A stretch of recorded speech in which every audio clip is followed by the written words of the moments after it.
Hello there. So today I'm going to discuss something called intermittent fasting, which has really become all the rage if you're familiar with the fairly new concept called the keto diet or ketogenesis diet, which is basically your body using fat for fuel.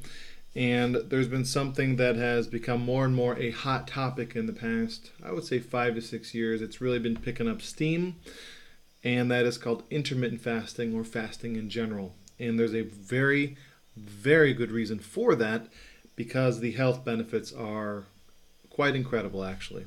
So let me explain and we'll get right into it. So, if we have not met before, my name is John Ruman. I'm an international business coach, consultant, and corporate trainer with a passion for something that I would call life mastery, or biohacking is another term. And when it's used in the term biohacking, it's really referred to maximizing the biology. So let me explain intermittent fasting. So intermittent fasting literally just means that it doesn't mean that you're taking more than like a day fast. What it means is that you eat within a window that is smaller than traditional 3 meal a day kind of thing. So if we pretend you finish dinner at 8 and you have your next meal at 8 a.m., so 8 p.m. to 8 p.m., that means that you have not eaten from dinner to when you have your first meal for 12 hours. Hence the term break fast. That's where the term for the first meal of the day came, is that you're actually breaking an overnight fast, and most people don't eat right before they go to bed. That's why you got the name. An intermittent fast takes that concept, and let's pretend you had 8 hours to 8 to 12 hour, and it's slowly over time training your body to increase that to where it may be a 14, 16, 18, even 20-hour fast. And what has happened is, as well, a lot of people have noticed this naturally anyways, that they may have an inclination to skip breakfast. Usually it's the first meal people skip. But what they'll find is that they just don't feel to eat, whereas maybe when they were younger they felt to eat, or 20 years ago, however old you are, that you felt to eat, and you just don't feel that now. And what happens is you just naturally eat 2 meals a day. So this is what happens is, and you can do this intentionally or unintentionally, but the concept is you slowly spread out that fasting window, the window of time that you don't eat. And let's say it was 12 hours like I gave in my first example, and you slowly made it 14 hours. You did that for a while, and eventually, let's say it was 16 hours. And there are methods to increase this, but at the end of the day, you need to find out, is it good for you to space it out, or is it good for you to eat 5 meals a day? And this really is the crux of the matter. And if you talk to someone who is a nutritionist, they were actually raised under the concept that 5 meals a day was very healthy, because they were given the analogy that when you eat a small meal, your body burns that fuel like a hot little fire with a bunch of little twigs of wood versus big logs of wood, which they made the analogy of with a big meal. So here's what happened is what has since become more known to mainstream science is that when people eat a meal, the body experiences a spike in your insulin levels. So when your insulin levels spike, and it literally just looks like a nice little curve up and down. When there's a spike in insulin, two things happen. The body stops a lot of what it's doing energy-wise, because it takes a lot of energy to digest, and it creates a stress response temporarily in the body. So what happens to a body when you eat 5 meals a day is it creates 3 big spikes with dinner, and then little spikes with, let's say you had 2 snacks between your meals. So you have 3 big spikes of insulin and 2 little ones. So you pretty much have a fairly high insulin level all day.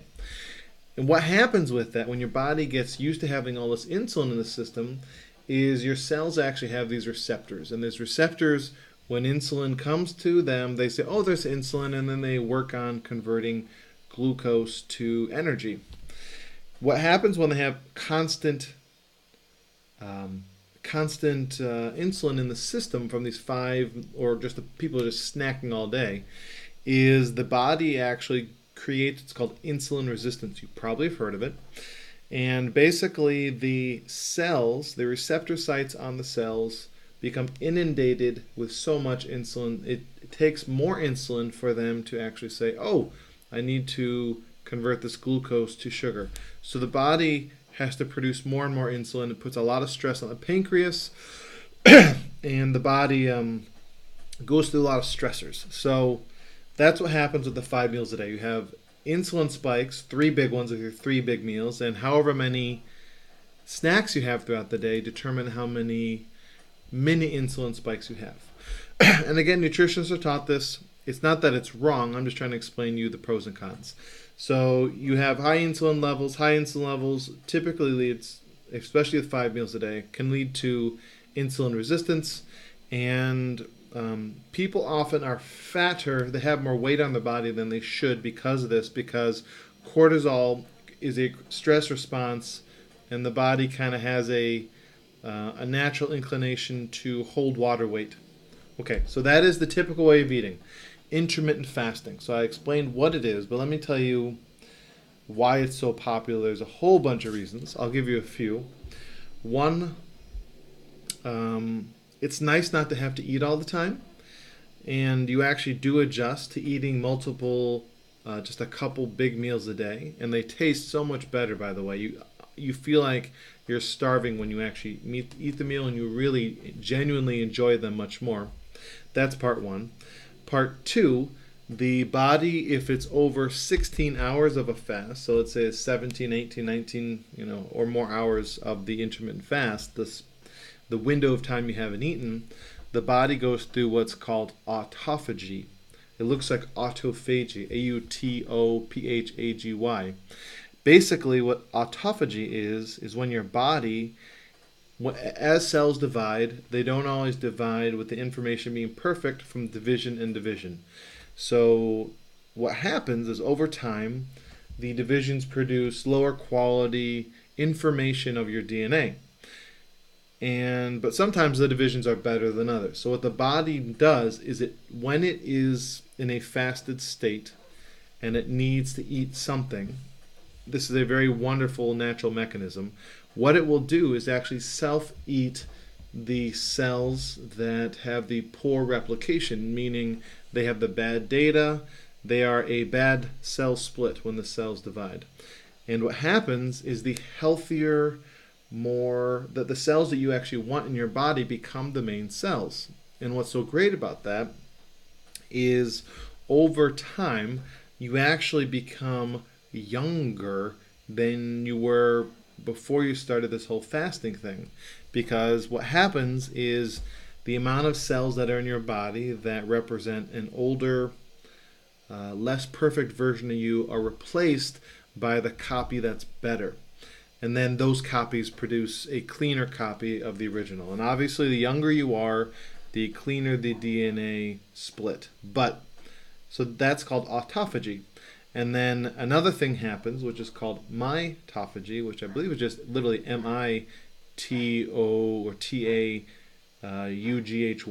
And all it stands for is similar idea as cell division, but mitochondrial division, which is another part of your body's informational powerhouse that allows for that to be at optimum as well. So your body basically can make you have the benefit of your telomeres, which hold your DNA, by the cells splitting and the healthier ones eaten by autophagy.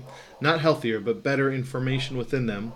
The telomeres, which are the actual things that hold your DNA information, actually lengthen. And as they lengthen, you actually, regardless of your age, your body's physiological age becomes younger. So if you've never actually done intermittent fasting, and I'll explain in a minute how to kind of get into it, but if you've never done it, what you need to do is take a picture close up, very high quality, high resolution of your face, especially like areas where you may have wrinkles, let's say around your eyes, maybe the wrinkles here, smiley, wherever your wrinkles are, and get a good close up of that. And I'll tell you why. Besides losing weight over time, one of the benefits of this autophagy is most people, the protein called elastin, which keeps you having less wrinkles, actually becomes the prevalent protein again. So instead of sagging, wrinkly skin, your skin's going to become slower and slower, more taut. And wrinkles will actually disappear over time, and you'll begin looking younger and younger physically. And this is all regular, normal science. So this is one of the major benefits of fasting in general. So to maximize the benefits, you need to fast for more than 16 hours. So the ideal window is 17 to 20 hours, which means that you eat between 4 and 7 hours of time. So that could mean 2 p.m. to 6 p.m. Let's say 6 p.m. is your last meal. Or it could mean 11 a.m. to 6 p.m. So that's the window of time for you to eat, for your body to have autophagy happen. And the ideal is 4-hour window. So that if you can do an ideal, it's 4 hours. The challenge is it takes a while to acclimate to where you're not dying of hunger up until this time. So I would encourage you to slowly convert. Also, if you have blood sugar challenges, it's also important to very slowly convert so your body acclimates to this. Something you can do that will help you stay satiated and not feel like you're starving, but allow your body to actually still be in a fasted state, is actually to have some sort of high quality oil in your system. And a couple ideas. This is where the term bulletproof coffee came about. So if you're a coffee or tea drinker, this will be really easy. But if you're not, you can still do it with an herbal tea. But basically, the simple, cost-effective method is take butter, ghee, MCT oil, or coconut oil, put a tablespoon or two in your black tea or coffee or your herbal tea, and you're going to put it in a blender. It actually has to be blended. It's going to be very frothy and fluffy. And drink it. And what the oil will do is satiate you, but it won't tell your body or trigger a insulin response. So you cannot have sweetened your sugar with any sugar-based things. So it would have to be stevia or a sugar alcohol that doesn't actually have any real carbs. Xylitol, I think, is another option. So check this out. Try it. I can do more videos on this to go deeper, but this is a very profound way of you actually having more power and control of your life, because you won't feel so stuck with being forced to eat. You'll be less hungry than you are, but when you do eat, you'll enjoy it more. Weight will slowly come off. And the question I commonly get is, how much food do I eat in that window? Eat your normal amount. You're not changing the amount, but what you are doing is allowing your body to finish digesting the previous food of the previous day, and then give it a break. And that break allows for a lot of self-healing to happen.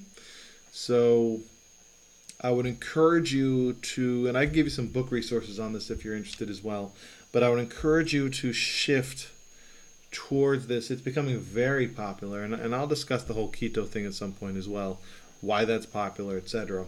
But the important thing is that should and when you do this, don't go too fast too quickly, and I would encourage you to do the fat drink, and again, you blend it in a hot drink, and it'll be fully satiated. You can do it with cocoa, by the way, too.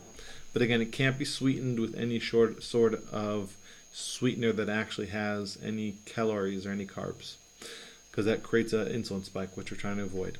So any questions you have, I welcome them, and I appreciate the opportunity to help you today. I hope you have an amazing rest of your day. Thank you so much, and please let me know how I can be of assistance to you. Thank you.